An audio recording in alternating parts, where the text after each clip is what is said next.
विद्यार्थियों, आज अपन पढ़ेंगे 26 जनवरी के बारे में। जैसा कि हम सब जानते हैं कि आज़ादी का जो अमृत महोत्सव हम मना रहे हैं, और ये आज़ादी का अमृत महोत्सव स्वतंत्रता दिवस के 75 सप्ताह पहले इसलिए मनाना शुरू हुआ था क्योंकि 12 मार्च 1921 को गांधी जी की दांडी यात्रा के 91 वर्ष पूरे हो रहे थे। उसी के उपलक्ष्य में आज़ादी का अमृत महोत्सव की शुरुआत भी हुई थी और इसकी शुरुआत माननीय प्रधानमंत्री जी ने की थी।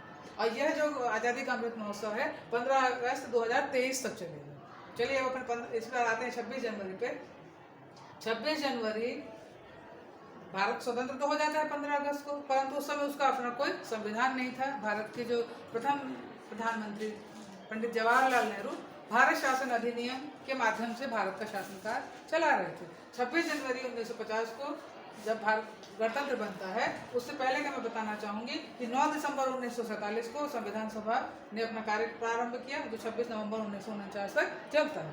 और इस मतलब 2 वर्ष 11 माह 18 दिन भारतीय संविधान को बनने में लगते हैं और भारत संविधान सुपुर्द कर दिया गया संविधान सभा के अध्यक्ष डॉक्टर राजेंद्र प्रसाद जी को। 26 जनवरी 1950 को जो हमारे अंतिम गवर्नर जनरल हैं सी राजगोपालाचारी द्वारा भारत को उस दिन गुरुवार का दिन था 10:18 पर भारत को संप्रभु धर्मनिरपेक्ष लोकतांत्रिक गणराज्य घोषित किया। और उस दिन प्रथम राष्ट्रपति के रूप में उनको डॉक्टर राजेंद्र प्रसाद को शपथ दिलाते हैं, जो फर्स्ट जस्टिस थे हमारे यहाँ के HL कान्या जी द्वारा।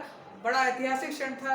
उस दिन इरविन स्टेडियम में उनको हिंदी में शपथ दिलाई गई और उसी दिन डॉक्टर राजेंद्र प्रसाद ने 26 जनवरी को राष्ट्रीय अवकाश भी घोषित किया। और उसी दिन से ये परंपरा हो गई कि कोई विशेष विदेशी जो अतिथि है वो हमारे यहाँ गेस्ट बना करेगा। तो उस दिन सबसे पहले इंडोनेशिया के राष्ट्रपति सुकर्णो जी हमारे गेस्ट थे, वो हमारे फर्स्ट गेस्ट थे। यदि हम 26 जनवरी 2023 की बात करते हैं तो हमारे जो 81st गेस्ट, जो हमारे 81वें जो अतिथि बनेंगे वो हैं मिस्र के राष्ट्रपति अब्दुल फतेह अल सीसी, वो हमारे अतिथि बनेंगे। अब अपन को ये देखना है कि जब 26 जनवरी को भारत जब गणतंत्र मनाता है तो अब तिरंगे झंडे की बात आती है। तो जो तिरंगा झंडा है, जैसा इसके नाम से स्पष्ट है, तिरंगा है और इनके निर्माता जो हैं पिंगली वेंकैया हैं। ऊपर केसरिया है, बीच में श्वेत और हरा रंग है और फिर जो 24 तीलियां अशोक चक्र से बनी है। अपन को इस पे ये देखना है कि 26 जनवरी और 15 अगस्त में मैं आपको ये बताना चाहूँगी कि झंडे को फहराने में अंतर है।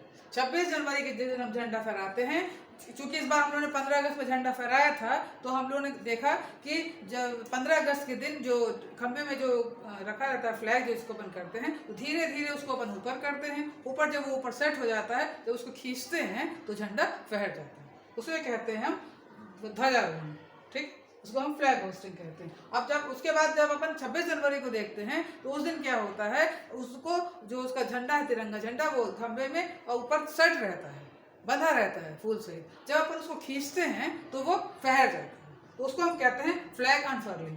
तो 26 जनवरी के दिन प्रधानमंत्री लाल किले से झंडा ध्वजारोहण करते हैं। और अभी जो आपको मैं बात बताना चाहूँगी कि 1950 से 1955 के बीच झंडारोहण जहाँ 26 जनवरी का जो कार्यक्रम मनाया जाता था, कोई नियत जगह नहीं थी, परंतु 1955 से एक नियत तिथि हो गई है और नियत जगह हो गई है जहाँ पर कि झंडा फहराया जाता है, राजपथ जिसको कहते हैं। परंतु सुभाष चंद्र बोस की 125वीं जयंती 2022 से 23 जनवरी 2022 से अब कर्तव्य पथ उसका नाम कर दिया गया, मतलब राजपथ शब्द हटा दिया गया है। तो 26 जनवरी को इस बार जो माननीय राष्ट्रपति हमारे जो हैं वो ध्वजारोहण करेंगे। कहाँ?